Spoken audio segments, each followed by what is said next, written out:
Patricia Meehan is an American woman who disappeared in the aftermath of a car accident on Montana Highway 200, near Circle, Montana. It is a pretty creepy disappearance simply because of what happened the day she vanished.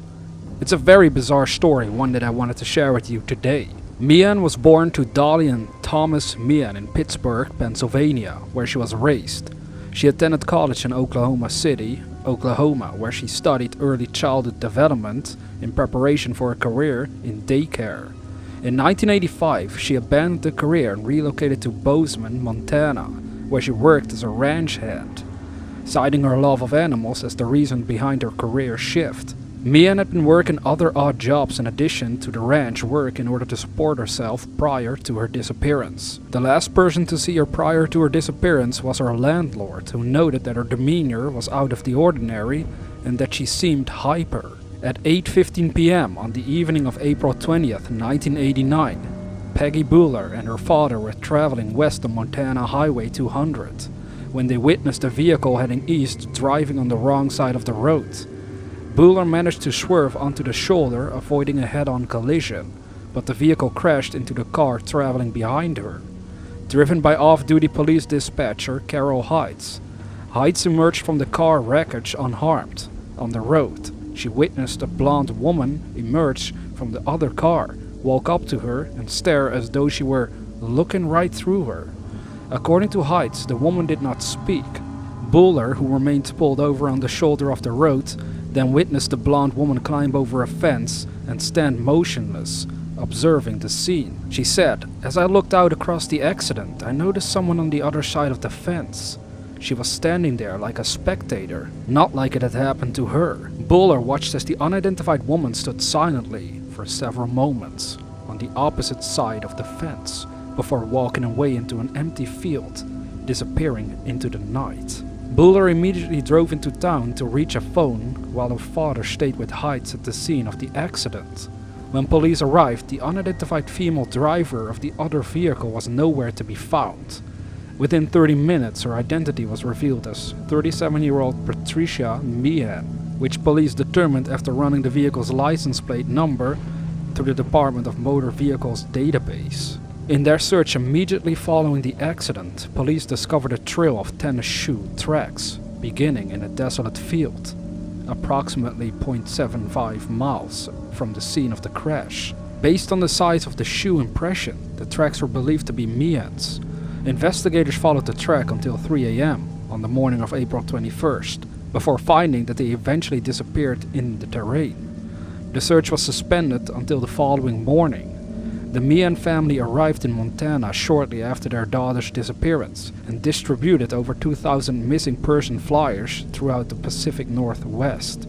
Local volunteers searched the surrounding mountains and terrain near the site of the crash by horse and ATV, and the Meehan family also employed a helicopter search to no avail.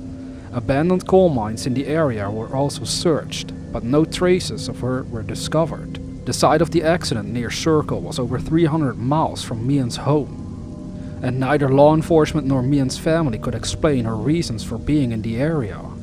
Police initially theorized that Meehan fled the scene of the accident by hitchhiking on the highway, or stowing away on a hay truck that had been parked not far away from the scene of the accident, though no sightings were reported to support either claim. According to her mother, she had been experiencing depression at the time, and had also been visiting a psychologist, whom she had made an appointment with for the morning of April 21st. Amidst her belongings, Meehan's family developed a roll of film from her camera, which revealed a bizarre self-portrait she had taken in front of a mirror. Early on in the case, it was suspected that she may have been suffering from amnesia. There have been over 5,000 reported sightings of a woman resembling Meehan throughout the Pacific Northwest since her disappearance. On May 4th, 1989, a police officer claimed to have seen Meehan sitting inside a Hardee's restaurant. She had been drinking water alone in a booth for over 5 hours until the restaurant's closing time, then walked to a nearby 24-hour diner. When the officer questioned her, she refused to give her name and claimed to be from Colorado and then Israel. The following day, on May 5th, Two other sightings of Meehan were reported. One was where a waitress claimed Meehan had sat inside a truck stop diner drinking coffee from 12 a.m. to 11:30 a.m. The same day, a waitress at another diner reported seeing Meehan between 10 and 11 p.m. in the company of a man who appeared to be in his 30s. On May 19, 1989, shortly after her disappearance, a waitress at a restaurant near her home reported seeing her there. According to the waitress, she ordered and ate breakfast in a hurried manner and mentioned that she had to go shopping at 9 a.m. Another waitress working the same morning also saw Meehan at the restaurant and reported that she appeared to be disoriented and talking to herself. The same week, another reported sighting occurred at a horse auction. Over 2 weeks later, on May 30th, a woman resembling Meehan was seen by a passing truck driver on Interstate 90 in rural Washington. The driver offered her a ride, which she declined, and the woman told another passing female motorist that her car had broken down and she was going to find a phone. Another alleged sighting of Meehan was reported the following week by a Port Tacoma employee who claimed to have seen her at a truck stop on Interstate 5, asking strangers for directions to Aberdeen.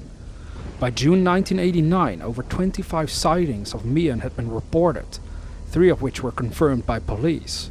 Other reported sightings of Meehan were received by law enforcement throughout the Pacific Northwest, many at truck stops between Montana and Seattle, Washington. Based on the reported sightings, Meehan's parents and brother traveled over 8,000 miles from Pennsylvania across the northwestern United States in hope of finding Meehan. On June 27, 1989, another alleged sighting occurred in Great Falls, Montana, 1 week after she had been reportedly seen in Washington, which was later confirmed to be a lookalike female truck driver. On August 30th, 1990, a transient woman was arrested by police for littering. The woman bore a resemblance to Meehan, and then arresting officer initially believed it to be her. On September 1st, the woman appeared in Kootenai County Court, where she claimed before the judge to be a missionary traveling between Montana and Washington. Though reported sightings made news in the Seattle Times, it was confirmed through fingerprint analysis that the woman was in fact not Meehan.